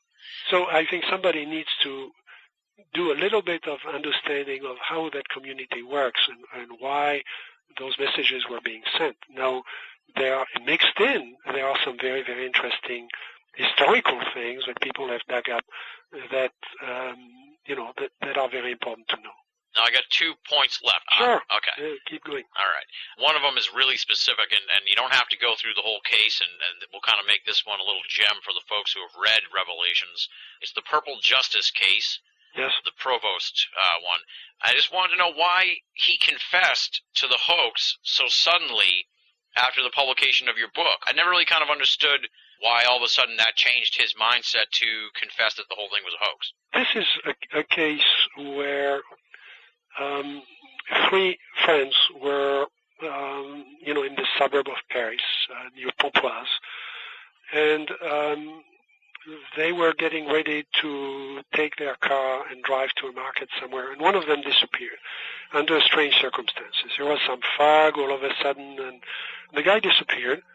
Everybody looked for him, including the gendarmes and the police and everybody else, because his disappearance was reported by his friends.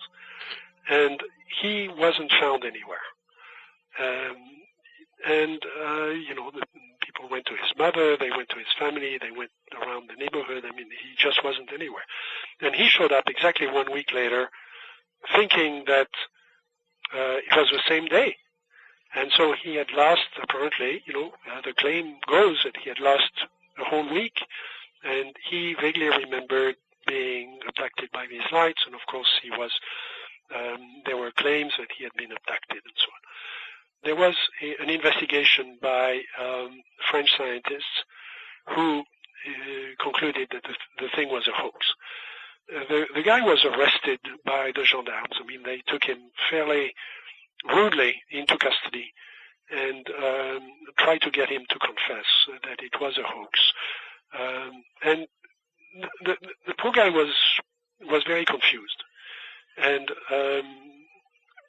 after a while, there were claims, the claims built up. There was it became a cause célèbre in France. Most people believed that he had simply lied and that it was a hoax. I looked at the whole situation, and I was in a good situation to look at it because, I was born in Pontoise, so I know that neighborhood. I know those guys. I went to school with guys just like him, in public school in Pontoise. In fact, I've met his teachers, and I met him, and I met one of his friends who had been with him. And the whole thing was very, very fishy. I think that he literally did not know where he was during that week. In other words, I believe him.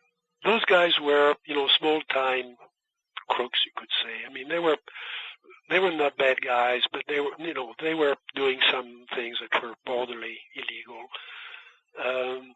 So they were an easy target for the police they were not really credible witnesses at all.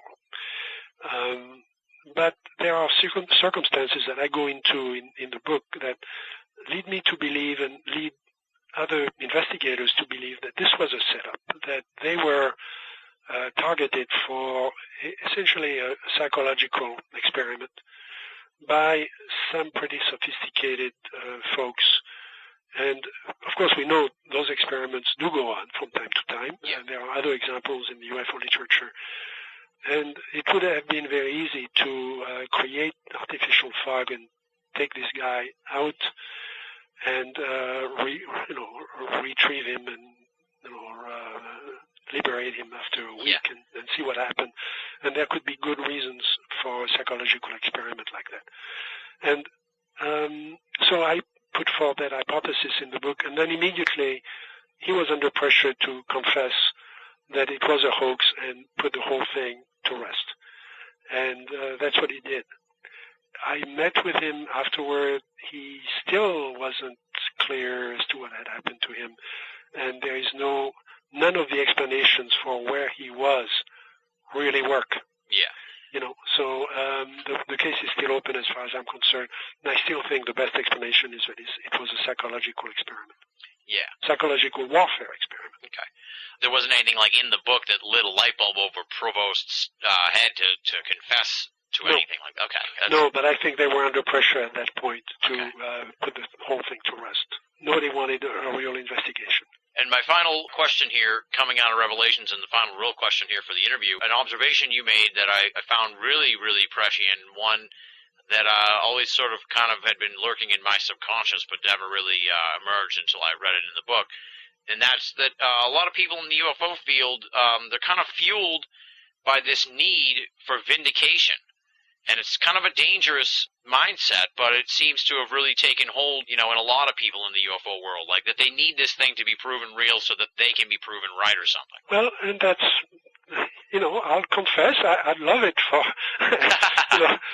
somebody to say, hey, look, Vallée was right, and those things are here after all, and so on. I don't, I wouldn't bet on that. I think it's a very normal human motivation. You want people to consider, to acknowledge that you were right in your conclusions. The problem is that when you have to be patient, and you have to accept the possibility that this will never happen. That in my case, I find satisfaction in the fact that I've been able to put those cases on record, good or bad, and state certainly some of the hypotheses, and I can go on with my life now. I can go on do other things. This is not, a psychological need I have to be proven, quote, right. In fact, I think, again, if I'm right, the phenomenon is so complex that it may be a long, long time before we have the tools in science to really study it. And that doesn't mean we shouldn't start now, but I don't really have that need.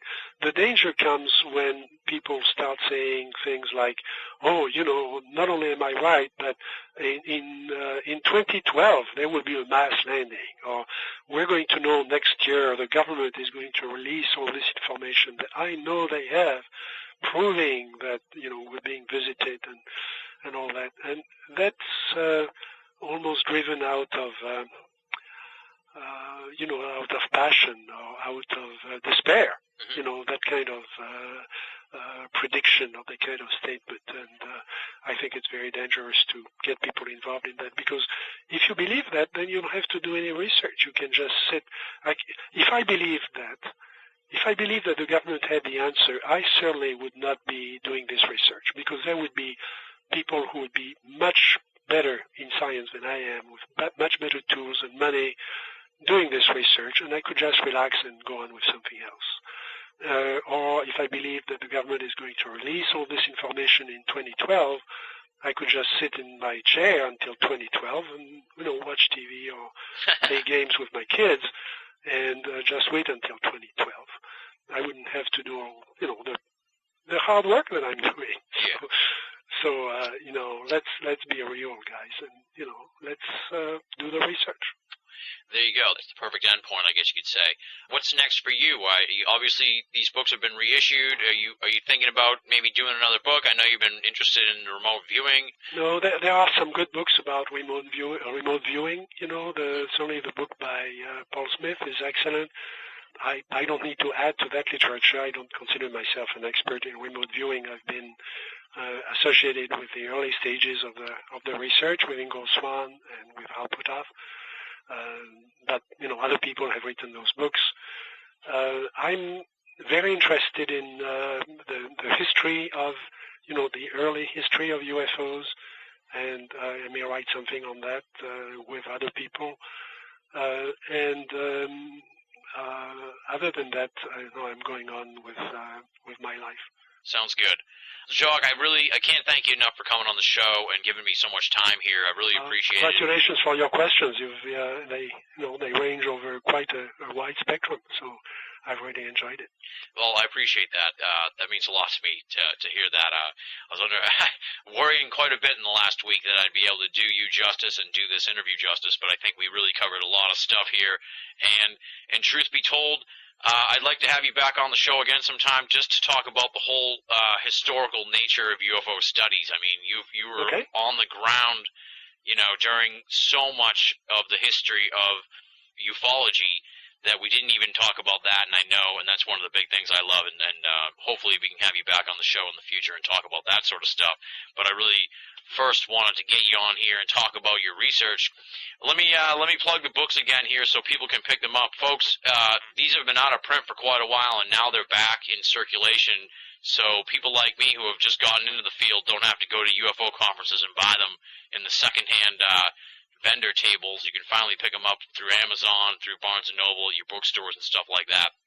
Dimensions, Confrontations, and Revelations. That's the Alien Contact trilogy. It's available from Anomalist Books. And Messengers of Deception. That's available from the Daily Grail. You can get them pretty much anywhere, and if you haven't read these books, trust me, I hadn't read them until recently, and like I said, they were amazing and made me think about the whole UFO phenomenon on a whole nother level, and this is coming from someone who's thought about it quite a bit already. They're must-read books, and I'm really excited that they've been reissued, and you're kind of coming back a little bit here into the public scene, and that you were willing to come on the show and do the interview. Hopefully, this is just the beginning of a future conversation between you and I. Very good. We could also talk about the history of the Internet at some point. By the way, I've published 2 books about the history of the computer field, and especially the Internet, and they are available free of charge on Google. Oh, awesome. Definitely. I decided not to reprint them because I just don't have time to update them. But if you go on Google Books, you'll be able to find those books. So that's the other side of my life. So there you go. Excellent. Excellent. Thank you again, Jacques, for coming on the show. Thank you very much. That does it for the season finale of BOA Audio Season 3. Big, super huge, monumental thanks to the legendary Jacques Vallée for coming on the show, granting us an ultra-rare interview, and helping us to close the book on our 3rd year of programming. You can find out more from Jacques Vallée at the website www.jacquesvallee.net, JACQUESVALLEE.net. And of course, as we've been pushing throughout the episode, you definitely want to pick up the re-released books from Jacques Vallée, Messengers of Deception, that's via Daily Grail, and the Alien Contact trilogy, Dimensions, Confrontations, and Revelations, and that's via Anomalist Books. You can find all 4 of those books via Amazon.com, BarnesandNoble.com, or pretty much anywhere books are sold. As an esoteric student, I was completely blown away by these books. I can't put them over enough, and you definitely want to check them out. Trust me, you're going to love them. While we're doling out the thank yous, let me give a big thanks to all the great guests we featured on the program throughout the season. Running down the list here, Jim Mars, Karen Dolan, Denny Hennigar, Greg Reese, Lauren Coleman, Chris Balzano, Carl Feint, Don Keating, Don Ledger, Chris Stiles, Keith Chester, Jeremy Vaney, Nick Pope, Stanton Friedman, Nick Redfern, Greg Bishop, Larry Flaxman, Christo Lowe, Steve Bassett, Dr. Bob Curran, Jeff Belanger, Gildas Bordace, Richard Dolan, Adam Gorightly, Paul Kimball, Thomas Shackman, Smiles Lewis, Bill Chalker, Marie Jones, Bill Burns, Bill Guggenheim, Linda Moulton Howe, and the legendary Jacques Vallée. What a roster of great esoteric minds. It's been sheer joy to sit down and speak with them. Big thanks once again to all the great folks who were a part of BOA Audio Season 3. As teased over the last couple of weeks, we're not going to do any BOA Audio listener feedback because I want to turn it around here and give a little feedback to you, our amazing listening audience. I want to start out first by saying thank you so much for joining us week in and week out. It has been an absolute pleasure to be hosting this program, to be speaking with you over the course of the last 31 episodes. And I love the reactions I get from folks who write to me who have the same feeling that I do, that this is as much their program as it is mine. From the bottom of my heart, I can't thank you all enough for just having me along for the ride. This program would be nothing without its audience, and I really appreciate all of your support. Season 3 has had its ups and downs. It's been surprisingly exhausting, so I'm looking forward to taking some time away from the microphone, if you will, do a little radio silence for a while. I'm going to miss speaking to you week in and week out, but I know that I'll be back with Season 4, and I hope you're all going to be back with me here in October or so. But until then, I just want to say thanks. I mean, you guys are the best, and it's just been a thrill to be able to reach out to so many people every week and share the conversations with these great esoteric minds that have populated the roster of Season 3. Now I'm going to overload you here with thanks, because it's time, of course, to dole out some kudos to the fantastic staff of BeenAllOfAmerica.com, Leslie, Chiron, Regan Lee, Joe V, Tina Senna, Rochelle Hawks, and Richard Thomas from Wales. Their help and support throughout the last 9 months has been immeasurable. Oftentimes it's behind the scenes. You don't see their influence, but trust me, it's tremendous. This third season would definitely not have been possible without their feedback, input, and advice. Not to mention the fact that Mondays through Fridays, they are the ones keeping BOA up and running with great reading material and thought-provoking columns. They're going to be carrying the load, I'm sure, over the next 3 months while I'm in the background putting together Season 4, and I'm giving them thanks in advance for that. Trust me, I really appreciate that. They're not just an awesome staff of folks who write for the website and work with me on the audio program, they're also my friends, and I want to say thanks to them for sticking with me throughout the last 9 months. They're the best. I can't thank them enough. Check out their columns at BeenAllOfAmerica.com. One last time here, if you're only listening to the audio program and you're not reading the columns at BeenAllOfAmerica.com, you're only getting half the story. BOA, make it a part of your everyday search for esoteric news and opinion. You heard me at the beginning of the program, but I'm going to say it again, my friends, because I know the people who are listening right now are the hardcore BOA audio listeners. Last year I teased you saying we might be taking the MP3s down. I'm not going to pull that garbage this year. I'm willing to say for a fact that we're going to keep the MP3s up as long as possible. But, as I noted, BOA Audio is in the red right now. We need to get back on solid footing. We need to get back in the black. We've put out close to 100 free episodes of underground esoteric audio for anyone who wants to pick them up. The costs of that sort of thing in production and distribution are just tremendous. As such, I'm going to have to turn to you now and ask you to make a donation and to help us get back in the black and get on some solid footing as we head into Season 4. How do you make a donation? You ought to be able to figure that out by now, but I'll run it down for you one last time. You go to BeenAllOfAmerica.com or the BOA Audio Archive page, click the PayPal button, and make a donation.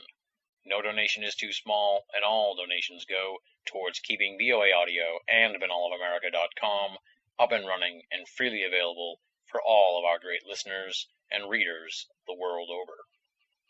There's not much left to say, my friends. We have reached the final curtain. Season 3 is in the books, 31 episodes, over 40 hours of esoteric audio. As I said, it's been an exhausting 9 months. It's had its ups, it's had its downs, but throughout it's been quite a ride, and I've enjoyed every minute of it. Have an excellent summer, what's left of it, until you hear from me again in Season 4. This is Tim Beenall, thanking you for listening, and signing off.